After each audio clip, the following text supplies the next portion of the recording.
Very good afternoon, ladies and gentlemen. A nice warm welcome to the Royal Court Theatre for our next talk of the day as we continue on talks in our very special Space Week. It's my great pleasure to welcome this gentleman onto the stage. Today he's going to be talking about the International Space Station and giving you a guided tour and a little bit about life on board. Please welcome Dr. Lawrence Kuznets. Thank you. Thank you, Ed. Thank you. Afternoon, everyone. Pleasure to have you all back with me again. So today we have a lot of stuff to talk about. You're going to get a tour of the space station. You're going to get an idea of the landscape. You're going to get an idea of what research is being done. And more importantly, you're going to see how it connects to you on the ground. So that's a lot to get in an hour. So excuse me if I rush a bit. But before we start all the shenanigans, I just wanted to review our little puzzle. How many have had a chance to go up and test out the waters on the puzzle? Show of hands. Not many. Nobody. As many of you tested out the puzzle as went into the G2 nightclub last night at 2 o'clock in the morning. But I encourage you to do this because this is not what it seems. I know it might seem simple. I just want you to go up and walk in both directions of the deck like this. Look over the handrail and tell me what you see. Of course, you see water, but I'm actually after a little more than that. And then I want you to tell me if you see something unusual, you have to tell me what did you see unusual and why. Why? And so I'm going to give you a hint. I'll give you more hints as the days go by. But this particular hint, here you go. Here's the ship moving through the water. Let's say it's moving 20 miles an hour, right? And here's you. And let's say you're walking straight towards the bow of the ship, right, at 2 miles an hour. So what does that mean? It means that relative to the sea, you are going 22, right? And by the way, that word relative is really important. Lucy talked about that word relative, and I talked about that word relative in the little video that we saw about how fast we're really going. And Einstein talked about that word relative, and therein lies the clue to the puzzle. So here you go, 22 miles an hour, right? And then they turn around and walk the other way, back towards the stern, and you're walking again 2 miles an hour. The ship is still going 20. That means relative to the sea, you are going 18. Okay, so I'm not going to give you any more hints than that, but you need to try this out. If you come up to me with telling me that you've got this all in your mind, you don't need to go up there to look at it, you can visualize it, well, good luck. If you tell me especially there's Brownian motion or the curvature of the Earth or some disturbance coming from whatever, maybe you're prescient and you've really got this down, and I anticipate your answer. If you do that and you get the answer, you will get these 3 books. And by the way, I passed out these bookmarks. These bookmarks have a little bio. If you didn't get a bookmark, come up to me after. I'll get a bookmark to you tomorrow. And of course, what good is a bookmark without a book? You've got to get a book at some point, right, to stick it in. So there you go. So International Space Station, this is a very iconic photo. I absolutely love this photo. It's actually an eclipse, partial eclipse of the sun by the moon and by the International Space Station. Everybody see it up here? It's a little blip. And it is the largest structure by far ever constructed in space. It's over a football field in length. It took 16 years of planning. It took 9 years to build it. It took $50 billion since its inception at a cost. The average cost, though, was $2 billion a year, which is only something like 1/9 of NASA's budget. So it's not a lot of the existing budget. Some interesting things here are the other statistics. Despite dire predictions, no lives were lost in its construction. It took 37 launches of the space shuttle to build it. It took 140 spacewalks to shoehorn it together. There have been 177 astronaut residents from 15 different nations so far. Most at any one time, 13, and the international partners involved, 15 international partners. Truly a magnificent structure. If for one reason alone, the fact that so many different nations could come together with their different constraints and the way they build different hardware and do different things and able to work together to build this thing is remarkable. And here are the international partners, usually in order of either money or hardware that was contributed. And sometimes you don't have to spend a lot to be a key contributor to the International Space Station. Case in point is Canada. Without the manipulator arm that Canada added to the mix to actually allow everything to be put together, it never would have happened. So I'll take you through its assembly sequence very fast. This was the very first year when only 2 modules, Russian and American, came together like this. And then these sequences took place as the months rolled by in the year 2000, and 2001, and 2002. And little by little, it's like you ask yourself, how did anybody think of this thing that looks like a dragonfly? When we think of a space station, we think of a wheel going around or some other Star Wars kind of structure. But this, I mean, it's kind of like weird, right? Well, the explanation is this is the pinnacle of human creativity. You put a bunch of people in a room and they brainstorm with each other, and one thing comes from one end and one thing comes from the other end, and it's an expression of how people's minds work and how it all is molded together and eventually comes up with a design like this. Here's who built what, so you can see how this looks. The yellow structures are American hardware, the red structures are Russian hardware, and then you have other ones like Japan over here, the Japan module, and the European module, and you have the Canadian manipulator arm. Remember I told you, this is the manipulator arm that actually picks everything up and puts it together. So without that arm, and here there are 2 of them, without this arm to actually pick this up and put it into that and then take this and move it here, et cetera, this never would have happened. So you don't have to be a big guy with a big budget to be indispensable. That's the lesson. So enough words about this. I have some astronaut friends who visited there and took the time to actually give you a feel for what it's like to be inside. And one of them in particular, Sunita Williams, is really the best at this. And so Sunny's going to give you a personal tour of ISS.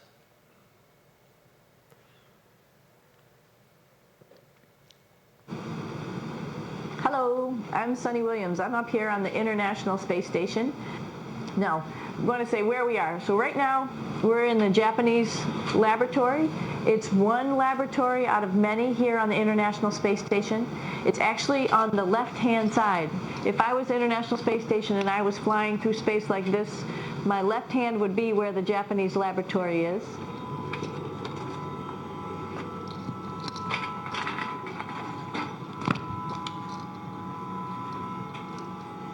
So now again, we're on the right-hand side, all the way on the right of the International Space Station. This is Columbus, the European module.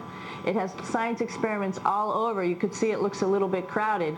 And here we do a lot of our medical experiments. So this is Node 2. This is a really cool module.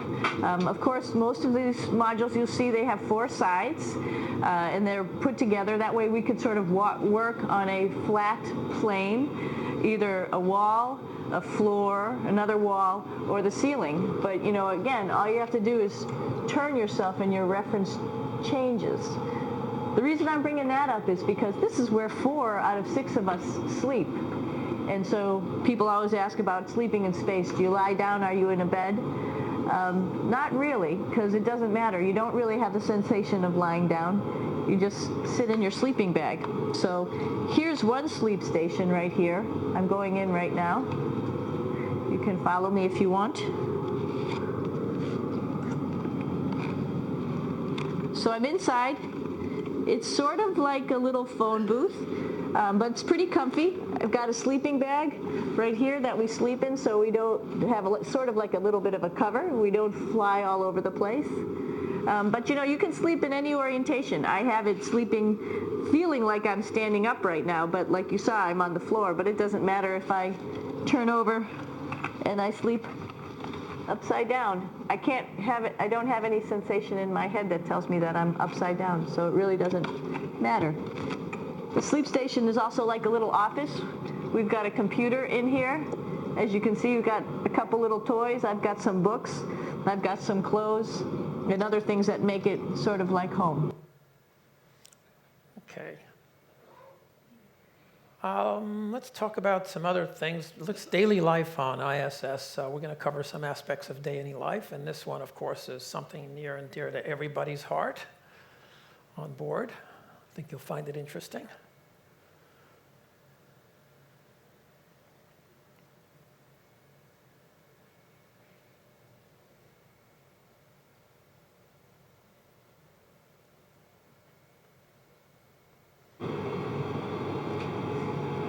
Here's a pretty cool place. This is sort of like in your house where everybody meets in the morning.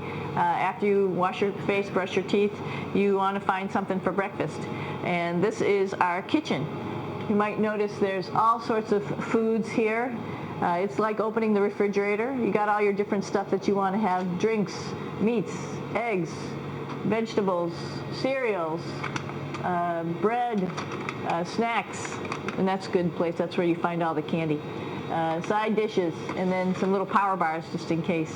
So we have all this type of food. Some of it is dehydrated, and so we have to hydrate it, fill it up with water. Some of it is already made, and then all we have to do is heat it up. So something like this, I'm pulling out barbecued beef brisket. Pretty yummy. Not only is this food made in the U.S., but we also have food here from Japan. We've got Russian food. As you can see, all these red containers are filled with food that's from Russia. And then we get some of our specialty stuff, some things that we like, some of our favorite stuff that your family can send up. In fact, I like fluffernutters, and so I got sent up some fluff so I could make my fluffernutter with peanut butter.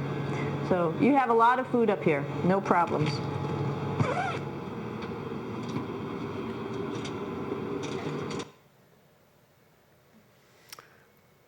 And when everybody meets together, and it's very congenial, it's kind of like the tables up on the 7th floor or Britannia dining room, discussing the day's events. There's one particular event here that I want you to pay very careful attention to, because it led to research that has to do with cancer treatment, very inadvertently, and you'll watch it as toward the end of the video. And you know, it shows you how science works. A lot of science is accident. You're looking for one thing and something pops out of nowhere, and a light bulb goes off. Gosh, I wonder if I can. And that's sort of what happened here.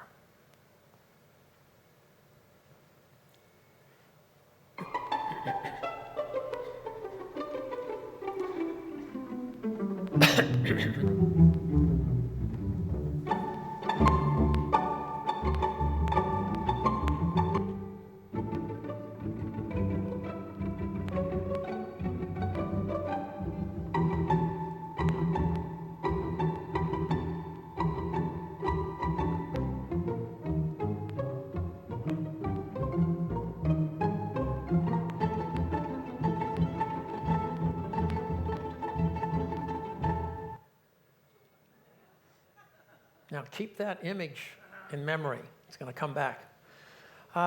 What comes after eating for most of us? And what is the question that all the 5-year-olds always want to know about? And Sonny's going to tell you and be brutally frank about it. Here we are at the throne. This is awesome. You might see the little, you might have noticed the little moon on the outside. This is our orbital outhouse right here. And of course, it serves for 2 functions. Number 2, right here. I'll show you. But you see it's pretty small, so you have to have pretty good aim, and you be ready to make sure things get let go the right direction. And it smells a little bit, so I'm closing it up. And that's, of course, for number 2. And this guy right here is for number 1. So they're sort of 2 slightly separate functions, but you can do a little, essentially both, by hanging on right here and doing number 1 and number 2. might add it's color coded so you really don't get it mixed up, which is nice. This is yellows for number 1. And also there's a selection of paper. People always ask about toilet paper. What do you do with toilet paper? What kind of toilet paper do you have? We have gloves just because sometimes it does get messy. We have some Russian wipes, which are a little bit coarse if you like the coarse type of toilet paper. We have some nice tissues, which are nice and soft if you like soft toilet paper. We have Huggies, just for any cleanup. You know, we were all babies once, and this sort of helps. And then if things get really out of control, we have disinfectant wipes just to make sure we clean up here. Because, you know, just like the water I showed you, the number 1 stuff can sort of go all over the place if you don't aim correctly. And did I mention both of these have a little bit of suction, so they should keep things going in the right direction.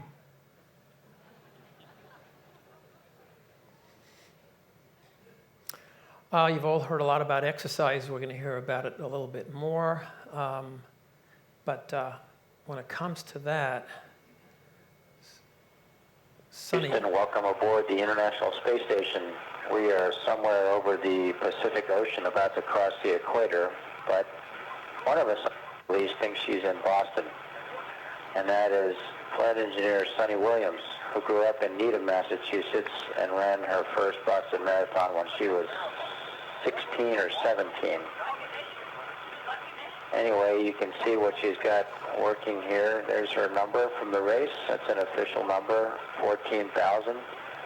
She's running on a treadmill vibration isolation system, or TVIS, and there are 2 bungees, one attached on each side of the harness that she's wearing, that simulate her body weight.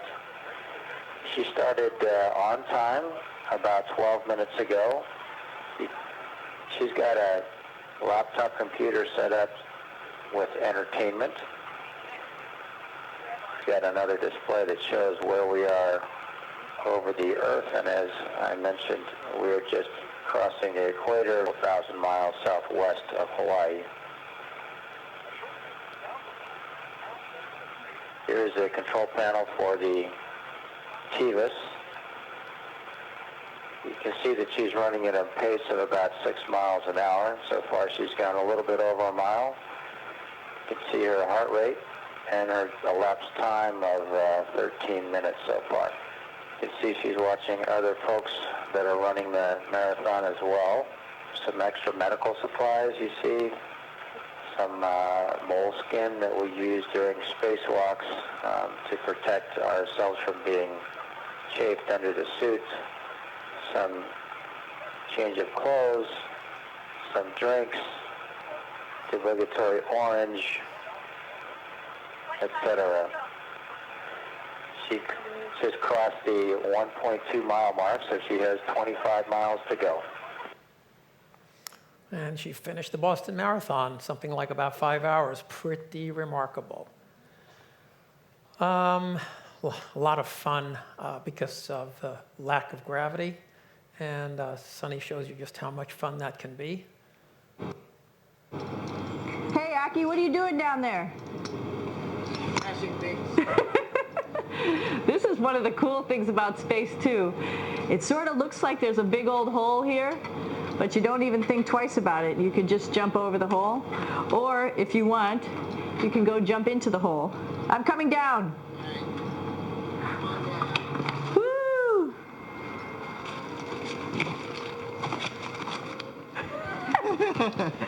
Then you can come right back up again, like Superman. Woo!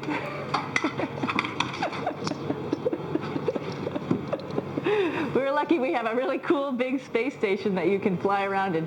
That's actually called the PMM. You might have saw it out the window. It's a big silver canister. What's really great about that is it's essentially our closet in our pantry or whatever you want to call it.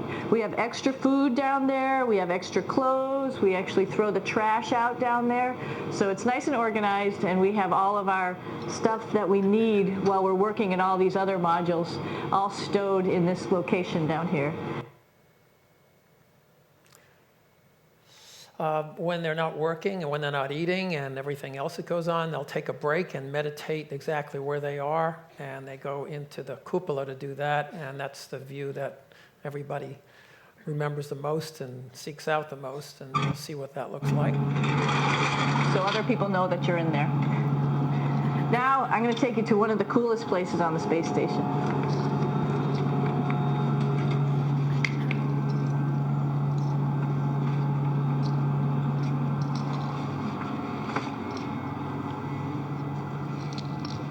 It's like a glass-bottom boat. This is the cupola. It sticks down below the space station. It's one of those places you find yourself hanging out in all the time because all you want to do is look back at our planet. I think some questions I had were about what do you do in your free time? And you can't help but want to just come to the cupola and look outside as much as you can. And a lot of folks, I play this game with myself about where we're flying over the Earth. Try to come in here and just guess. After being here for a little while, you can sort of figure it out. You can tell different cloud types over different continents. You can tell different soil types over different continents. So let's see. And then, of course, there's a lot of ocean. So usually we're over the ocean at first glance. I will tell you in just a moment where we are.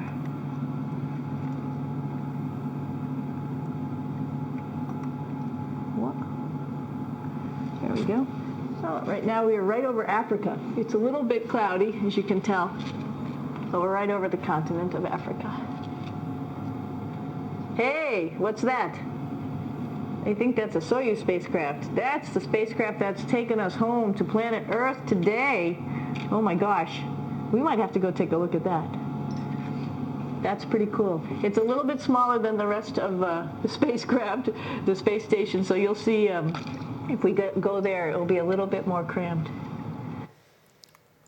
So actually, if you think about it, she's getting ready to board the Soyuz and come home the same day she's conducting this tour.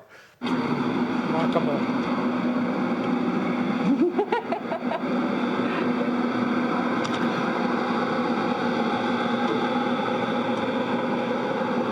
You okay? All right, so here we are in the Soyuz. This is what we call the BEO, the living compartment, Bitovoy Otsek in Russian. It also has a little bathroom. It's not as good as the other bathrooms, so we try not to use it too much. It has drinking water in it if we need something to drink. And then, of course, it's filled up with a lot of cargo for us bringing up and also bringing back down. It has a second purpose when it comes back to Earth. It serves as a garbage container. During the descent, we'll get rid of this area right here, and everything that's in it will just burn up as it's coming into the atmosphere, so that way we can get rid of a little bit of trash. But the main area where we were on launch and where we're going to be on descent is down here, because we're not part of the trash, so we're in a safe place. So we're in the descent module, SR. It's a little small, but you can get in.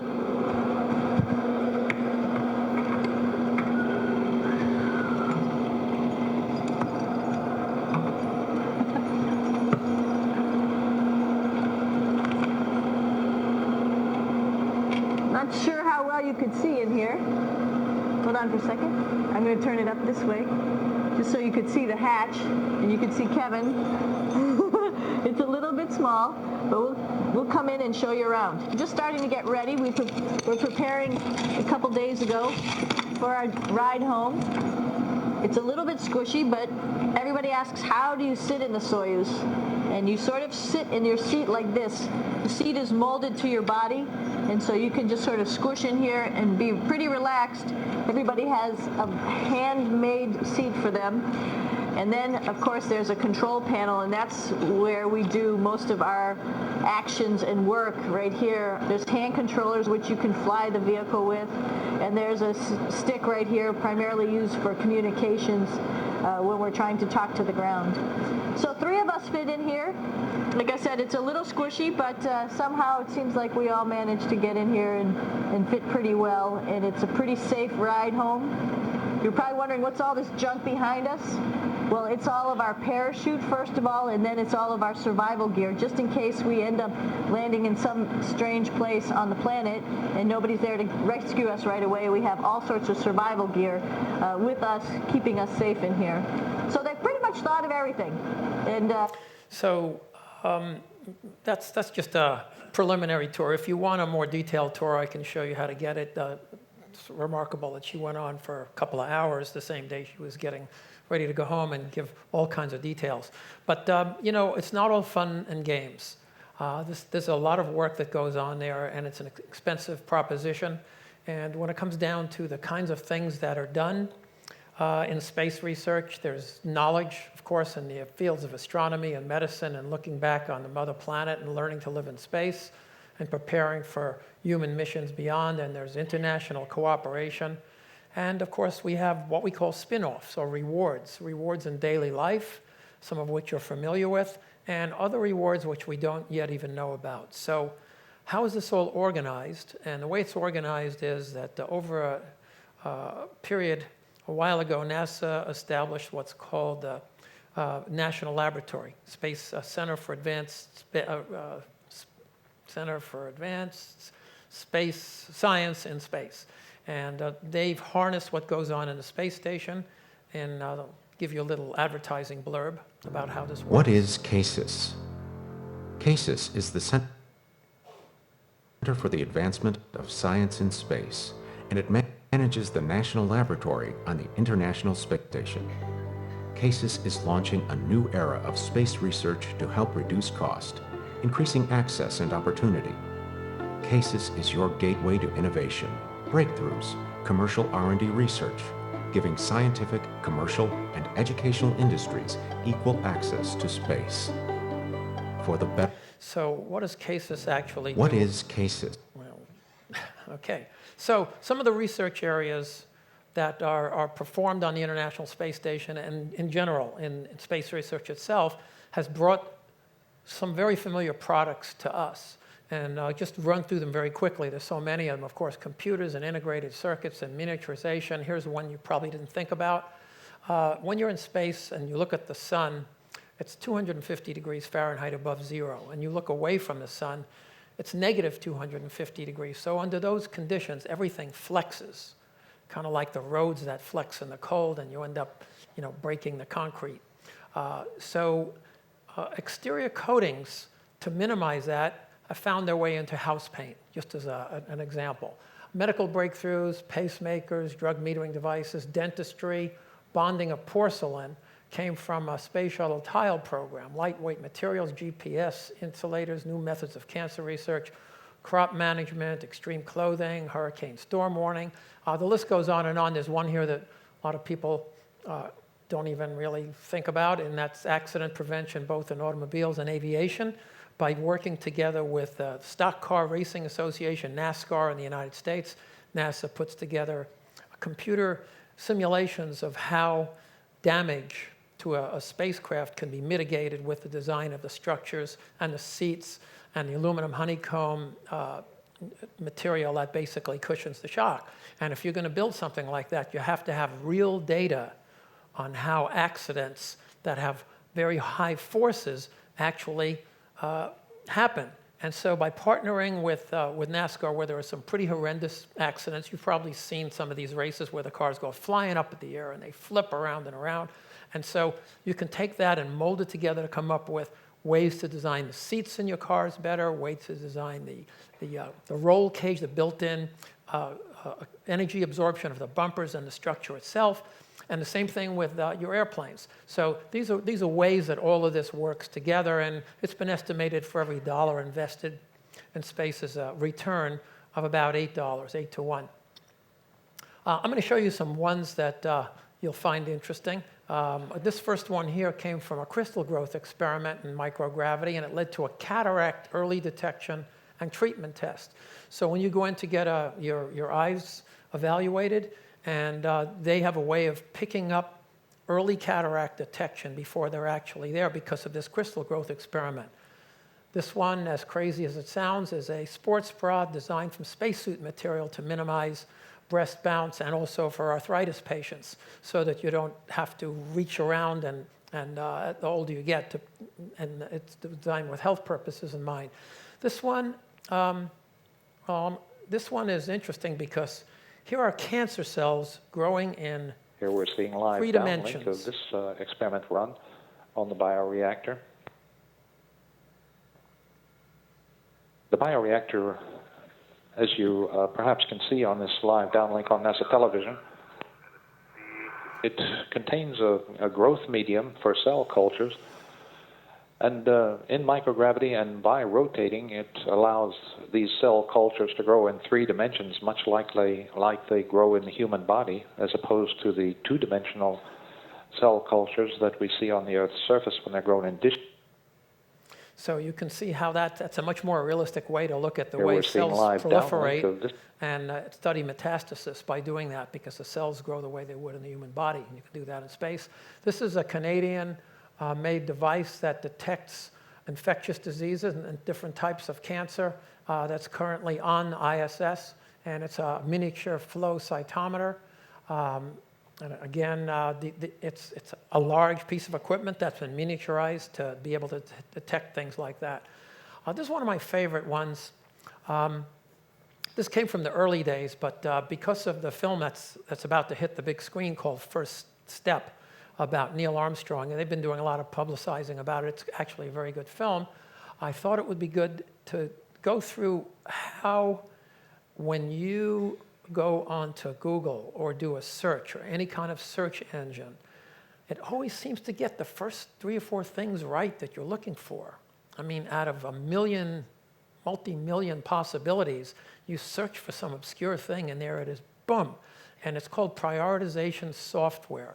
So where did it come from? And actually, the mother of it traces its history all the way back to Apollo and Apollo 11, and Neil Armstrong, who was at the command of Apollo 11 when it landed. And that's what this film is about. But I don't know what they're going to show you in the film, but what I'm going to show you is real. And when you see it, you'll understand why Neil was such an extraordinary guy, and he was picked to be in command of Apollo 11 in the first lunar landing. So let's take you through what happened in that landing. And everything starts out sort of cool, but I'm going to let you listen for certain key words. 1201. 1201. Roger, 1201 alarm. Set time for go flight. Oh, gotcha. That's an You're alarm. looking great. Your go. Altitude update in the X. Looks good. Roger. You can hear another alarm that's come up. Roger, 1202. We copy it.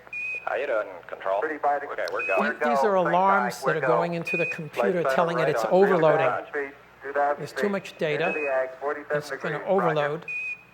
How's our margin looking, But the computer doesn't freeze. It keeps going because it's been programmed to prioritize the most important looking thing. great. Your go.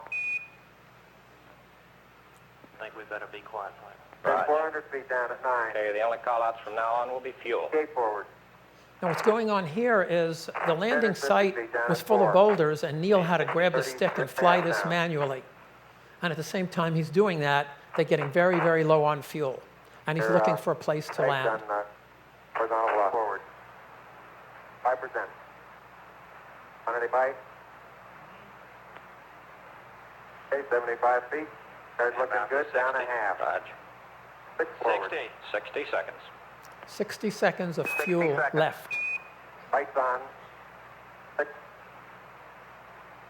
Down 2.5. Forward. Forward. Good. 40 feet down 2.5. Picking up some dust. 30 feet, 2.5 down. Straight shadow. Stand by for 30. 4 forward. 4 forward. Drift into the right a little. 30 seconds. Down a half.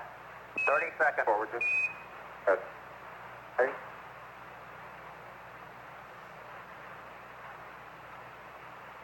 Contact light.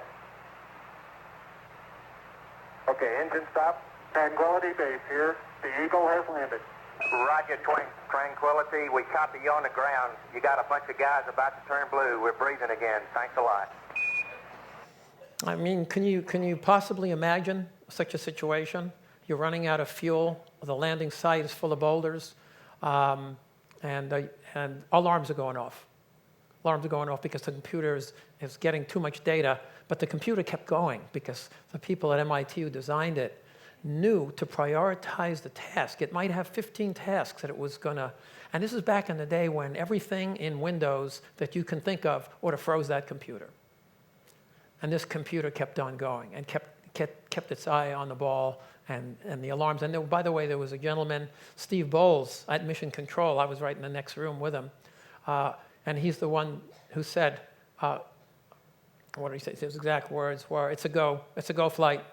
12:01 alarm, it's a go flight. 12:02 alarm, it's a go flight. He was the only person in all of NASA who knew to ignore the alarms and keep going. And if he wasn't there and didn't say that, they would have aborted right at this. It's just so many different things had to happen. But the most important thing that had to happen was Neil Armstrong being at the controls. And that's why I can't wait to see the film, but I don't know that it's ever going to do justice to the kind of person and astronaut pilot that he really was.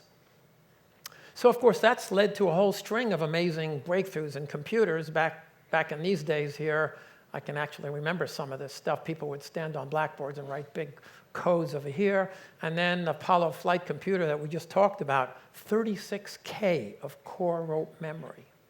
I mean, that's a fraction of what's in your cell phone, a fraction of it. And then the space shuttle had 400,000 lines of code, and today we have something called the D-Wave 2, the world's first quantum computer, which is kind of called the infinity machine, that will be able to model unbelievable things. So you'll be reading about it in the future. It's a quantum computer. Here's some other breakthroughs that we're working on from space research. This is a liquid-cooled garment. It's an old one that you wear around your body to keep control, temperature control. And if you wear something like this, you're cooling the body instead of cooling the air that the body moves through, which is much more efficient. So you can imagine if you were to make a vehicle car seat, and this is embedded in it, what you can do is you can reduce the size of the air conditioner. You don't have to heat or cool all the air. When it's 120 degrees in a black car, it's been sitting in the sun, and you turn the air conditioner on, you can see an electric vehicle, you can see the range is starting to shrink like this. But instead of doing that, you can actually cool the person. So that's just another idea. Ceramic textiles and clothing that reflects body heat back, hurricane crop management. This is all cool stuff. But for most people in here, I think what you're probably thinking is, how does this affect me directly? I'd like to know more about it, how this research affects my health and what I can learn from it without reading and going to all these measures. So I'm going to tell you a little bit about that. But before I begin, I have to give you some cautionary words, because we're going to see some things that you've seen before and heard before. So when it comes to science, ye seek certainty when there is no certainty. So especially with medical things, you should get multiple opinions. You should never fall for a smooth, slick line, including mine. Don't do it. The data changes all the time. What was valid yesterday may not be valid tomorrow. You've got to read, you've got to keep current, you've got to do homework, and the only real expert when it comes to your body is you. That is the expert. And then you have to use that information and seek people that can help you. Okay, so let's start out with one of the things that NASA research does, and let's talk about space, how it relates to space. This is a bad place to be without a spacesuit or a spacecraft around you. Cosmic radiation and lethal doses. You'd boil if you faced the sun. You'd freeze if you faced the shade. There's no oxygen, there's no gravity, there's no pressure. Dead in 60 seconds, as this little famous video called The Marshmallow Man will show you.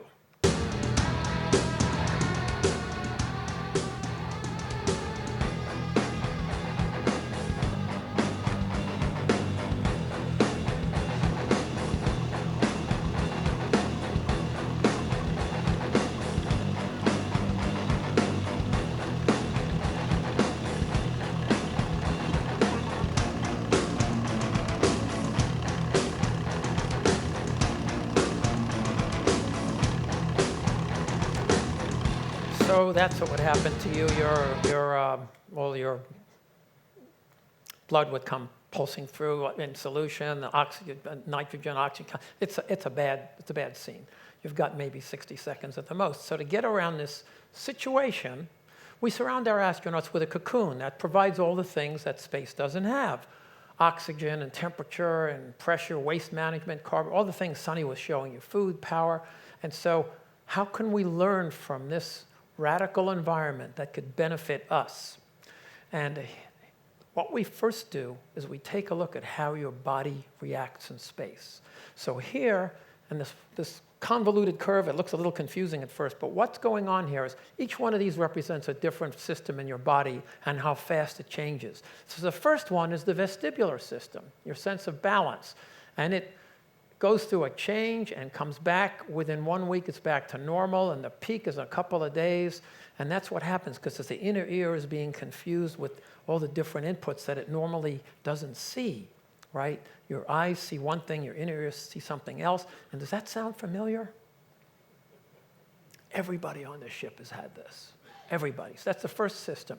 Then we have other ones, fluid electrolytes and cardiovascular and hematology and bone loss and all of these things. And you can see some correct themselves very quickly in space and other take a lot longer. So this is one that shows you the extremes. The fastest one is the vestibular system that within a couple of days as it reaches its peak and within a week it's over. And the slowest one is calcium metabolism or bone loss. And you're looking at 6 months. And you see it doesn't quite, and every astronaut who goes up loses bone. It's osteoporosis and fast forward. So when you study bone loss in space, you're studying osteoporosis. If you can correct it in space, you can correct it on the ground. A lot of that has already been done. So how do we, the fastest change, I already said this. We also have intermediate changes in the muscle, the cardiovascular system. And what NASA tries to do is have countermeasures developed. They have contracts that go out all over the world to experts to participate and do the research to try to counter these effects. And one of the biggest effects, the way we do this, it's very organized. It's very, very organized. And the way we do this, we break the body up into disciplines. So here you see bone, muscle, cardiovascular, neurovestibular, radiation, pharmacology, immunology, human behavior, multi-system, cross-risk alterations, nutrition, advanced human life support. These are the areas of research going on the International Space Station. And there are over 100 ground-based experiments, and when I was actually experiment manager for about 5 years for ISS and the shuttle, and at that time there were 45 flight experiments involving universities, industry, and international partners, all related to how the human body changes. I'll give you just a quick flavor of how dispersed this is worldwide. Here you see bone research. Yes, this is Tom Lang, from UCSF. And here you have Peggy Whitson from NASA. Here you have Dr. Oshima from NASA, the Japanese Space Agency. Here you have Penn State on muscles. Now we skip to muscle. We have Sweden. We have Boston University. We have Denmark. We have UCSD, Moore Houston, Mount Sinai, Ioneer. We have Paris, France. This is, again, a French experiment. So you get the picture. All of this research is being orchestrated by CASIS under the guidance of NASA in all these different disciplines to understand what happens to the body in this environment, right? Going through quickly, the average experiment, this is a difficult platform to do research on. The experiments are not that expensive. Here you see the spending profile.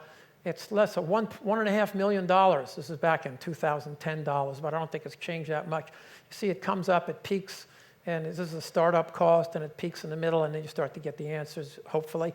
But it's strictly by volunteer. No astronaut is ever forced to do these experiments. And by the way, the Russians have their own experiments. They can volunteer for American experiments if they want, but the Russians do the mirror image of this, and the American experiments, they take it's all voluntary. So before you get enough people to where you accumulate a large statistical sample size, time goes by. It's not an easy place. We've only had ISS manned continually for the last 5 or 6 years. So, you know, you need like 10, 15, 20, 25, 30 people before you begin to see trends. And so we're not there yet. This is all proceeding. But having said that, there are certain things that we have learned. So let's start off with one. The radiation environment. Let's see. We heard a lecture this morning from Lucy about the radiation coming from the sun. And there's radiation in space all over the place. But it's nothing to be afraid of because the electromagnetic spectrum is everywhere we look. And we live in this part of it, right over here, the visible part of the spectrum. Our eyes can receive in this very, very narrow wavelength. They can receive information from the sensors, and that's how we see. But if you go a little bit below that, that's the infrared range, and a little bit above it, that's the ultraviolet range, and then you have X-rays and gamma rays, microwaves, radio. These are all different radiation types. And to give you an idea about how the wavelength itself of each one of these, well, radio waves are so big. One of these cycles is about a building, the size of a building. And microwave is about the size of a person. Infrared is about, each cycle here is about the size of a needle point. And the visible range is about the size of a cell, a protozoa. And then you get all the way over to gamma rays, and that's the size of an atomic nucleus. So each one is also associated with a temperature. So the ones over here, gamma rays, usually are very, very cold. That's what's floating through space. And over here, the ones that are coming in this direction are very, very warm. So that just gives you an idea of the landscape. But you guys probably don't really care about that, but I'm going to tell you anyway a little bit more, is that in space, radiation comes from 2 distinct places. There's what we call GCRs, galactic cosmic rays. They come from deep space, from all over the place. We don't even know the source of it. Actually, they could be coming from the stars. They could come out of the galaxies. They could be coming from deep in the universe. But mostly, galactic cosmic rays are mostly heavier charged particles or ions, and they're just flying all over the place. And then we have the ones that come from the sun. The ones that come from the sun are lighter particles and photons. And when there's an event like a sunspot that happens, there's a burst of that stuff, and we call that a solar particle event. And all that stuff is to be worried about, unless if you're in space. You need to be worried about it and aware of it. But on the ground, our radiation, our atmosphere protects us from most of that. And we have radiation that's free-floating that we generate, and those are called EMFs, electromagnetic radiation. And here are some of the stuff that composed of: radios, radar, microwaves, cell phones, X-rays. So wherever it comes from, whatever place it comes from, is characterized by wavelength, frequency, and intensity. And again, I don't think you really care about that, but it's nice to have in the background. What you do care about, however, is how much danger am I in from a chest X-ray, a dental X-ray, MRI, microwave, power lines, nuclear power plant, cell phone, computer screens, iPad screens, cell phones, all of that. We've all asked ourselves, what kind of danger does this pose to me? I'm on that iPhone all the time, right in front of my face. So there's 2 ways to answer that question. Answer number A is called the "oh my God" answer. And I've actually had a little card and a magazine article. Here's a little card, let me see. Here's a little magazine article that was in Southwest Airlines Flight Magazine. This was in here, and the guy wrote about all this, right? And basically what he said is, unplug all devices in your home, stay away from TVs and computers and cell screens, shut off your cell phone when you're not using it, use earbuds, never place a cell phone anywhere near your body, avoid Wi-Fi, use cables, use a wired baby monitor, not a remote, use a wired landline, use a stove or oven, don't use a microwave, right? Now, if you read the article and who wrote this article, you will see that the gentleman or lady writing it is writing in a non-peer-reviewed journal. It's basically hearsay. It's somebody's opinion. And the only way you really know that is you have to know a little bit more about science, because I trust that they trust that you're not taking the time and that they're just going to put it out there and panic you, and you're going to believe it, and they're going to get to write another article of such nonsense. It's like the same reason we didn't land on the moon. That's what you see. These traps are all over the place. Here's the NASA answer, Exhibit B. Space is unforgiving and severe. Career allowable doses have been established through years and years of testing. And how does your exposure compare to an astronaut's exposure? So here is the percent risk of death from various types of exposure. This is a chest X-ray. Chest X-ray has an increase in percentage risk of cancer of 1/1000th of 1%. Here is a diagnostic CT. It has a cancer risk increase of 1/100th of 1%. Not 1/100th%, but 1/100th of 1%. Here is an ISS mission, 1/10 of a percent to 1% increase. This is an increase in the cancer risk that you normally would have, an increase in the cancer risk above normal. Somebody up there, the 6 people on ISS right now, have a 1/10% increase to a 1% increase in their cancer risk. If you were to be on the moon in a colony and stay for several years, that risk would be 1%. And a Mars mission, and here is the biggie, a Mars mission is generally from 2 to 12% risk increase. And that is the reason that anybody going to Mars is going there once. They're not going to ever fly again. That is deemed to be an acceptable risk, up to 10% increase above normal. And so NASA cuts off that point. So this gives you some idea of the risk of the common procedures that you see, and the answer is you are not in much danger. How about the next thing to look at? We've been in places without gravity a long time, so we know about the absence of gravity. How do we study it on Earth? And the way we study it on Earth is bed rest studies. The absence of gravity must be simulated on Earth to train astronauts, and the best way we do that is by bed rest. And when you put somebody in a bedridden situation or bed rest study for a long time, those changes in those charts that I showed you, that's what happens to them, and it's identical what happens to astronauts. So we know that's a good way to study it. So if bed rest is similar to no gravity in space, what happens in space would likely happen to you if you spent too much time in bed, or if you spent too much time on a couch, if you spent too much time in a horizontal or inactive position, or if you ended up in a hospital and stayed there too long and they didn't have the good sense to pick you up and run you down the halls periodically and frequently enough. That's what would happen to you. So, what we know, astronauts lose up to 2% bone density a month from being in that environment. A mission to Mars of 1 year or more will cause 1/4 of bone loss unless you come up with a way to counter it, resulting in severe injury or fatalities because bones will break. Spaceflight mimics osteoporosis.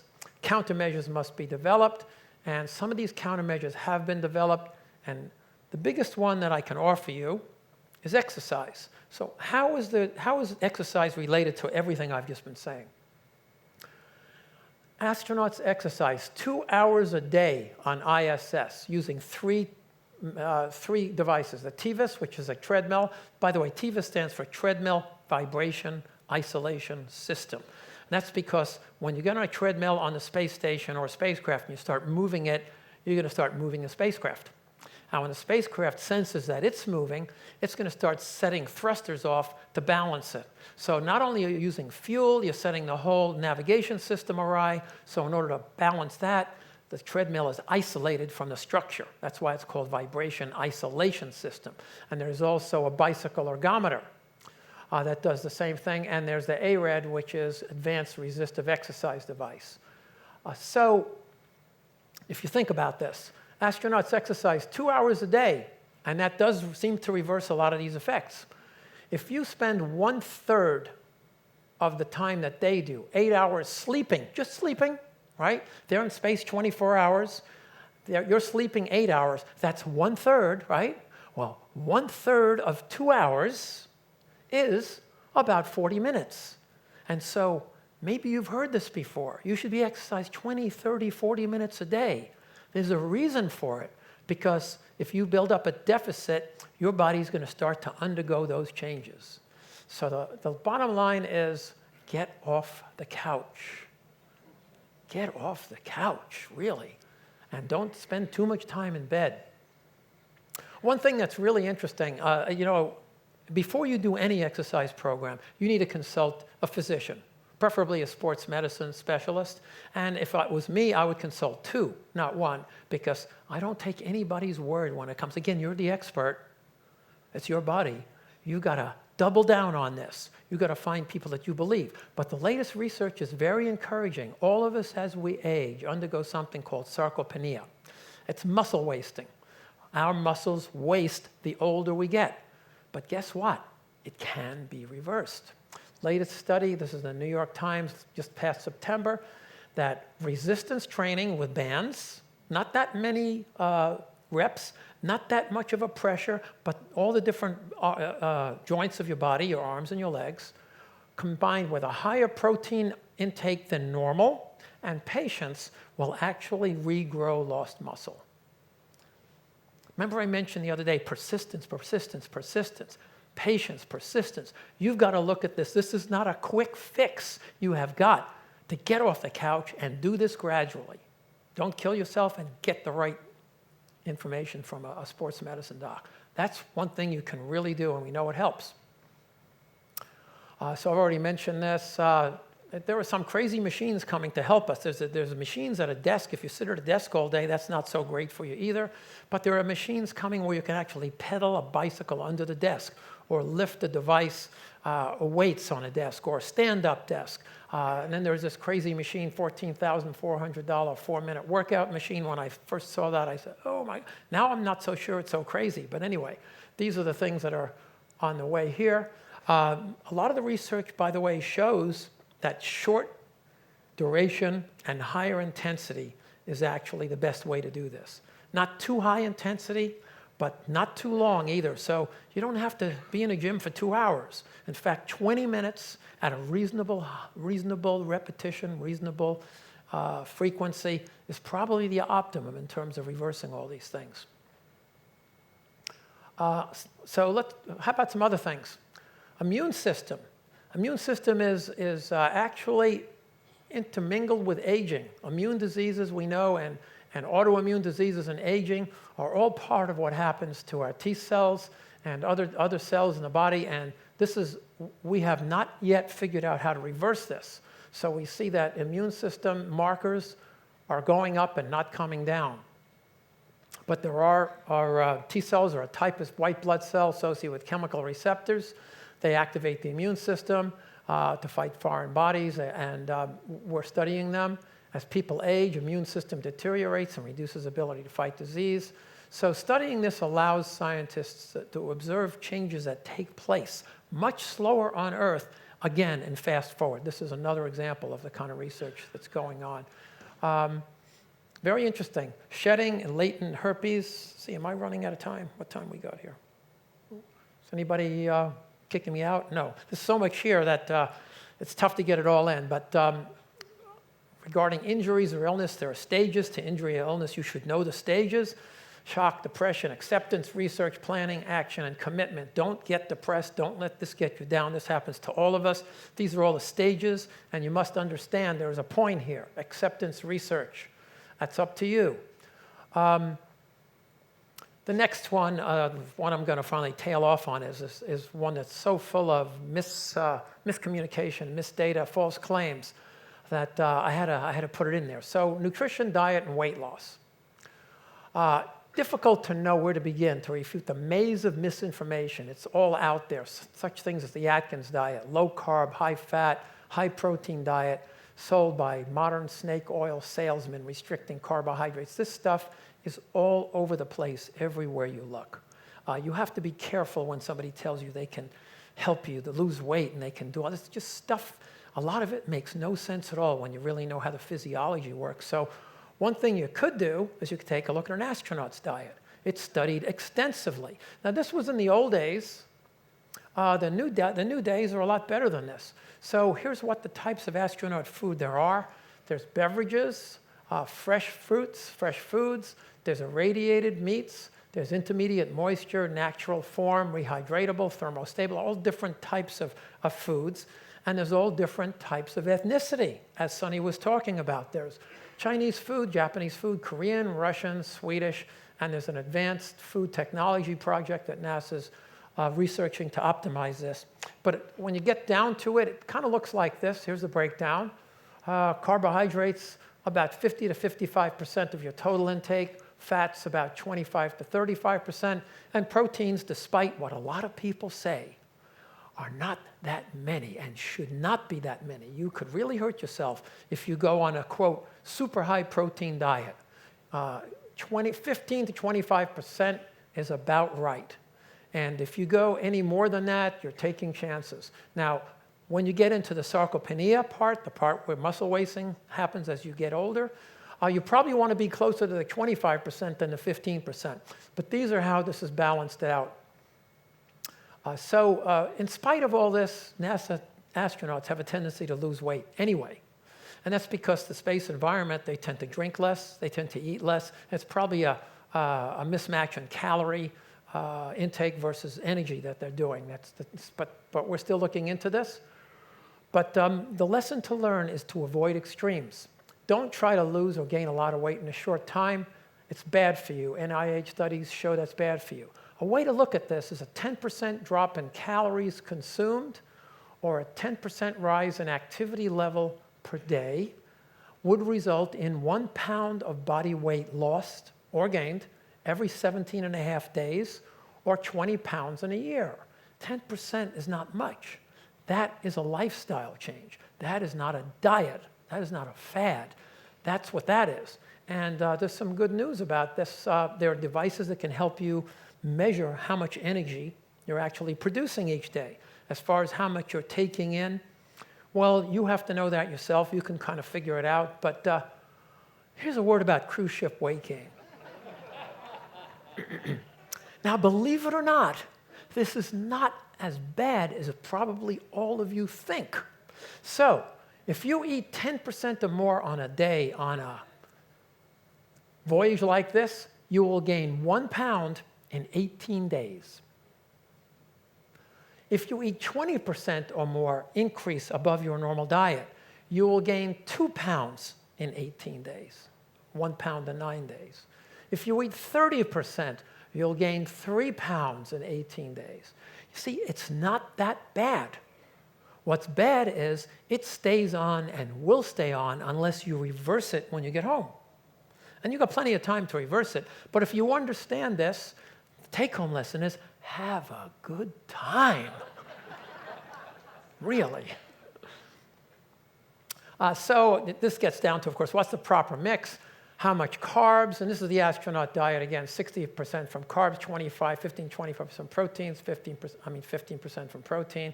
And then it gets down to this, of course, what kind of carbs, what kind of fats, what kind of protein, and that's where the trouble starts. And so we get to this. We get to this poll. Raise your hands. I'll eat anything. Raise your hands. And tell me you'll eat anything, right? Whoa, you guys are improving. Last time I did this, it was about 50%. Okay, I'll stay away from red wheat. Raise your hands. Okay, that's about 10 to 15%. I won't eat meat, but I will eat dairy products. Raise your hands. Okay, a little bit lower. And I won't eat anything from an animal, only plant-based food. Nobody? I'm the only one? Oh, good. So anyway, 80% of you didn't raise your hands at all. You're too scared. You don't want to commit. You don't want anybody else to know what you're doing. Plant-based diet, persuasive data shows that this can be the best action you can take to fight against cancer and various other diseases. But it's not for everybody. It requires a real commitment and requires a real flexible attitude. But there's a smoking gun, and I urge you to do some research on this if you get a chance. And I won't get into that. And word on supplements. This is from the Smithsonian. Institution and the Mayo Clinic, the vast majority of vitamins and mineral supplements are not worth taking. Stop wasting money on this stuff. There's very few things. Controlled randomized studies where one group of people have supplements, another one take placebos, show antioxidants do very, very little, if anything, to protect against cancer. Vitamin D does nothing to prevent the common cold. The list goes on and on and on. People always tell you, I take this stuff. It works. Well, remarkably, there's something called the placebo effect. And the placebo effect is not imaginary anymore. We study the placebo effect, and if you believe something works, circuits on your brain actually commit and actually change your physiology to make it work in some instances. So if you believe it, but you just got to know the reality of the data. So last thing, there are a few things that really help. We've studied them, and there are a finite effect of vitamin D, zinc, probiotics, aspirin in low dosage, vitamin B3, garlic, vitamin B12 for vegetarians. And one last thing is my own personal interjection, because I'm talking about the environment. How much does it cost us to actually make a pound of beef that ends up on your table? And it costs 1,800 gallons of water to produce a single pound of beef, 880 gallons to produce a gallon of milk, 468 gallons to produce a pound of chicken. A Big Mac is 450 gallons. One egg is 53 gallons. So there's a lot of water involved. In fact, there was a recent study about what percentage of the land in America is devoted to cows or beef. In the meat industry, 40% of the total land in the United States revolves around cows and meat. So these are things to keep in mind, especially if you compare it to a head of lettuce, which is 12 gallons, walnuts, these kinds of things. So I already showed you this yesterday, and I showed you this yesterday, and I showed you this the other day, and all of this stuff. So I think this kind of gets us to the end of the road. And in summary, there's a lot going on up there. There's a lot going on up there. There's better understanding how the body works, how drug works, cardiac countermeasures, development of products, spin-offs for daily use, understanding our place in the universe, education systems. And again, some of these things happen without us. Time. We won't remember the experiments that were performed. We won't remember the assembly that was done. What we will know was that countries came together to do the first joint international project. And we will know that that was the seed that started us off. So again, we discover things by accident. It's remarkable. And here's some of the people that helped you. These are all astronauts: Mike Fink, Sonny Williams. She was a star, but everybody else contributed. So in a cast of thousands to get all this done. And the one last thing is we are going to find out if we cross paths with ISS in the next 6 days. And if we do, we will alert you, and you can come up in the middle of the night or whenever it is that it happens to cross paths. Robin and I will be letting you know of that in the next day or two, so you can come and take a look. It's the brightest thing in the sky when it comes up there, and it's usually there for about a minute or two. And I'll see if I actually have a video that some fellow, I think in Australia, actually took this from his backyard. It's not playing anyway. Well, I did my best to show it to you. So there you go. Last thing is looking down on us. This is what it looks like to look down on us from ISS.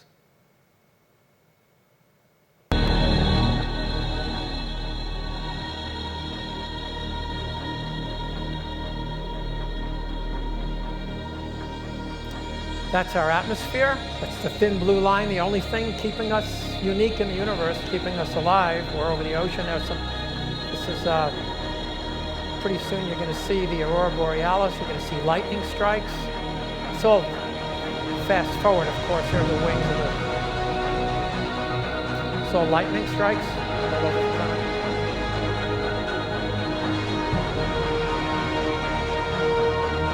Cities versus non-cities. These are all cities. I don't know which ones they are. Lightning. Again.